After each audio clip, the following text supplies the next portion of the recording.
श्रीमद् भागवत के निमित्त चढ़ा हुआ द्रव्य भगवत द्रव्य कहा जाता है। वक्ता इससे बड़ा सावधान रहे, सर्वांश में उस द्रव्य से अपने कुटुंब का पोषण न करे और न जमा ही करे। कम से कम सप्ताह का आधा द्रव्य अथवा उसका चतुर्थांश धर्मार्थ में अवश्य लगाए। इस संबंध में राममूर्ति शास्त्री के ग्रंथ में एक सच्ची घटना का उल्लेख किया गया है। निम्बार्क संप्रदाय के सुप्रसिद्ध संत गोपाल दास जी महाराज प्रतिदिन 3 बजे उठकर वृंदावन की परिक्रमा किया करते थे। एक दिन समय का ठीक ज्ञान न होने पर वह आधी रात को ही उठकर चल दिए। मार्ग में एक स्थान पर प्रकाश दिखाई पड़ा। वहाँ विकराल आकृति वाले मनुष्यों की भीड़ जमा थी और कुछ उत्सव सा हो रहा था। उसे देखते ही संत जी कुछ सहम से गए। उन सबों ने बड़े प्रेम से संत जी को बुलाकर पर्याप्त मात्रा में प्रसाद दिया, जिससे उनका झोला भर गया। परिक्रमा से लौटकर संत जी ने प्रसन्न होकर वह प्रसाद का झोला अपनी कुटिया में रखकर बंद कर दिया। बाद में प्रसाद वितरण के लिए उन्होंने भक्त मंडली को बुलवाया। वे सब भक्त आकर बैठ गए। जब संत जी प्रसाद लेने कुटिया में गए तो वहाँ बड़ी दुर्गंध मालूम पड़ी। कुटिया खोलने पर देखा तो उसमें मल ही मल भरा था। वे चकित हो कहने लगे, अरे यह क्या हुआ। बाद में उन्होंने कुटिया साफ कराई और तुरंत बाजार से पेड़ा आदि मिष्ठान मंगाकर सबको प्रसाद बंटवाया। दूसरे दिन वह इसकी वास्तविकता की जांच करने पुनः उसी समय उस स्थान पर गए। देखा तो वैसी ही भीड़ जमा है। संत जी ने साहस कर उनसे पूछा, आप कौन हैं। वे सब अस्पष्ट शब्दों में बोले, हम सब अपने कुकर्मों से प्रेत हो गए हैं, बड़े कष्ट में हैं।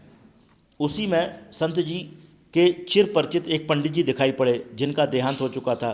संत जी ने चकित हो उनसे पूछा, आप यहाँ कैसे।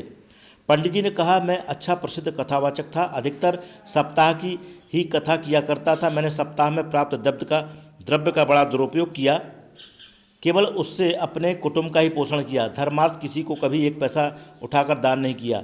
लाखों रुपए जमा करके छोड़ आया, किसी सत्कर्म में उन्हें नहीं लगाया।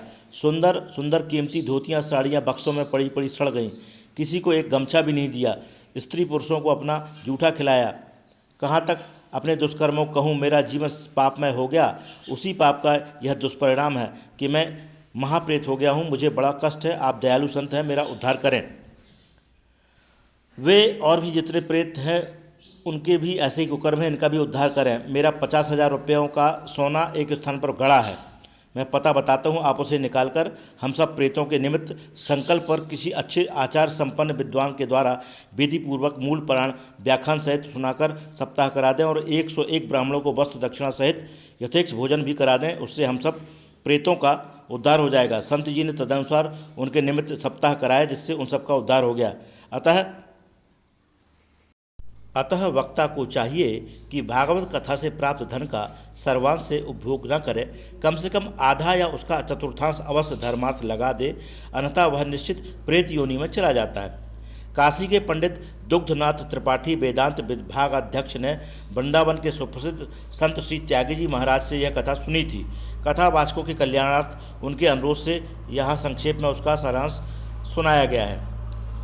आशा है सभी कथावाचक इस तथ्य का अनुसरण कर अपने जीवन को आदर्शमय बनाने का प्रयास करेंगे। इस ग्रंथ बोलिए वृंदावन बिहारी लाल की जय।